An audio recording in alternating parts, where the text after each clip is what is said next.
right, golfers, I want to get you hitting better iron shots and driver shots. I want to get your club path coming through on a straighter path.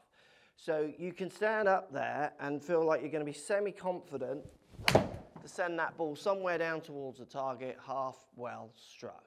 Now to do that, today we're going to actually start talking about creating space and taking space away. So what I mean by that, as you make your swing, there are things moving back and forwards and turning and tilting, and they create space. So as I move my club back, this shoulder comes back, there's more space here now for my arms to move into. So it's this real balancing act always, the golf swing, of creating enough space, not taking spaces away at the wrong time, so you can get the club and your hands and the face to move into a space, so into a better path, to enable you to hit better shots. Often what we find is golfers are getting in their own way. So where they try to stop maybe this action, they do it by thinking, oh, I need to be kind of really rolling back here. Well, actually you can't come from a better angle because there's no space there. You've closed that space up.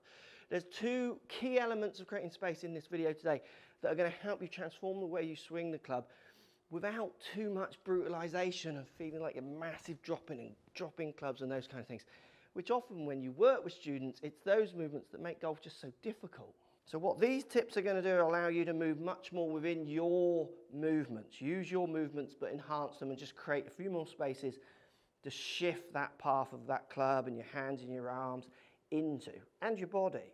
So think about space this way. I mean, the first basic way of thinking about space, if I'm going to hit a shot this way at this wall, GC quad here is in the way. So I have to change what I do. I have to change the shot I hit, the path, the stance. Everything I do in that shot would have to change because my space is being taken away.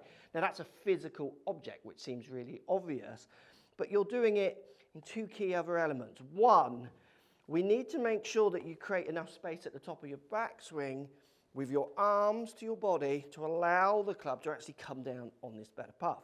Common problem we see with golfers is they start with top of lead arm kind of somewhere towards chest, so my lead left chest here, and then they just really close that angle up. It's called lead arm abduction, where they really close this angle so the arms are very much across their chest. This makes it now really hard for me to get the club coming from a better path. I mean, it'll just be such kind of a wooden halfway hit swing.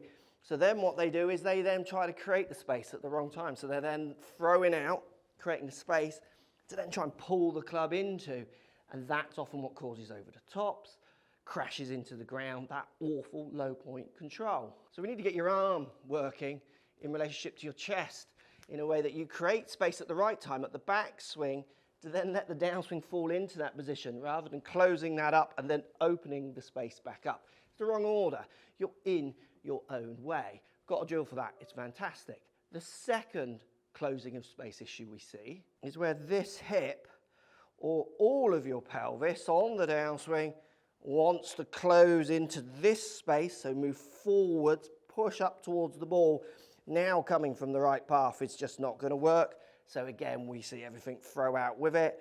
So you've created this space, but it has to be more this side now to then hit into that space, and you just get in your own way. This can cause shanks, so hitting out the heel because everything's too far out this side.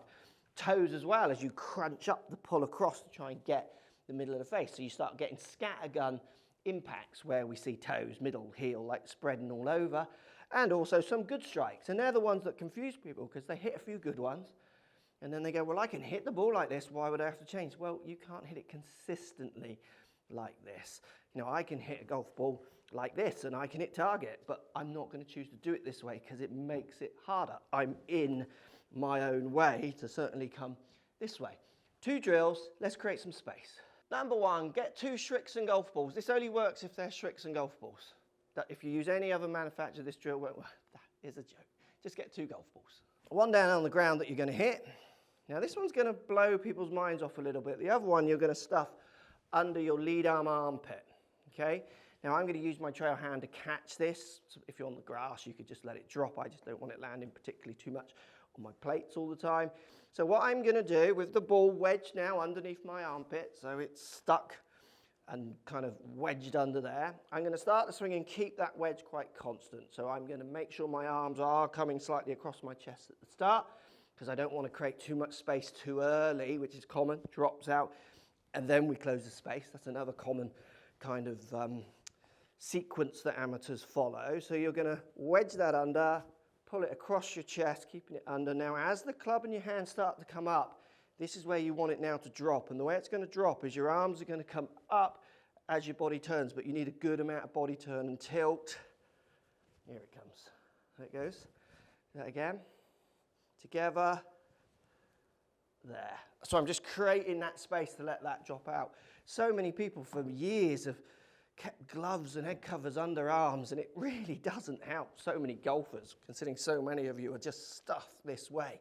It's one of those myths. So we're going to keep the club or the ball wedged for the first part of the backswing. As soon as we start picking that club up in the air, let that ball just drop out.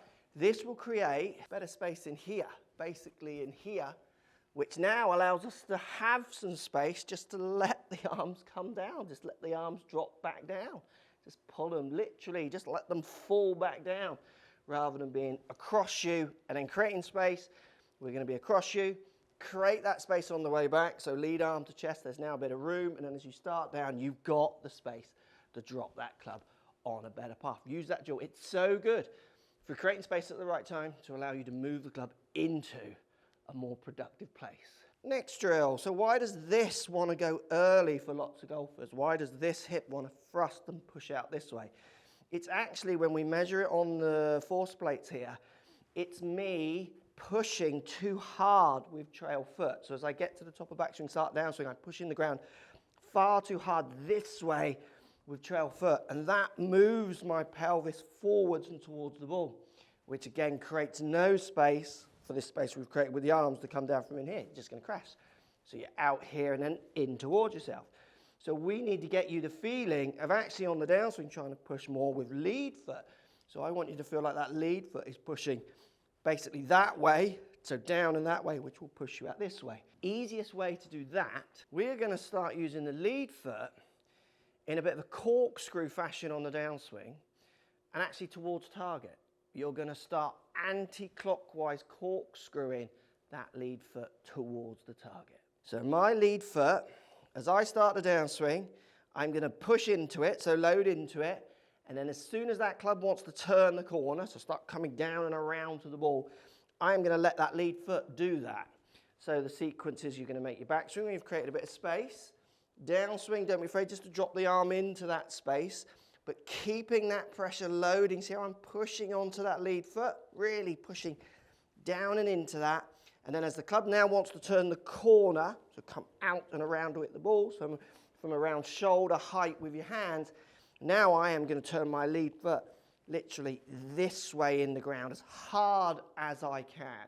One of the outstanding patterns we see with so many good golfers, lead foot turns out, backswing they straighten the lead foot up somewhat, downswing they stay in that new position of wherever that lead foot is, then as they come down and turn the corner and do it the ball, they move the lead foot out to a position where it wasn't where it started, and when they finish, their lead foot is often even more turned out than where it started.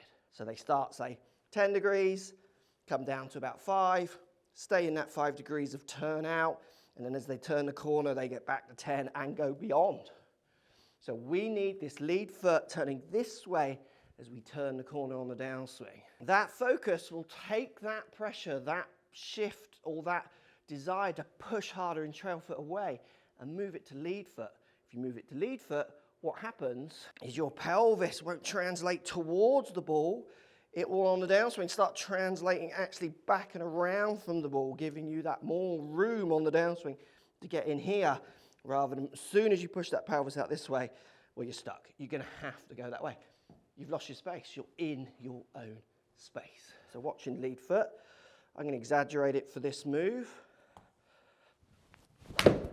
So I've really ripped it round on the floor. Look where my shoes are pointing now.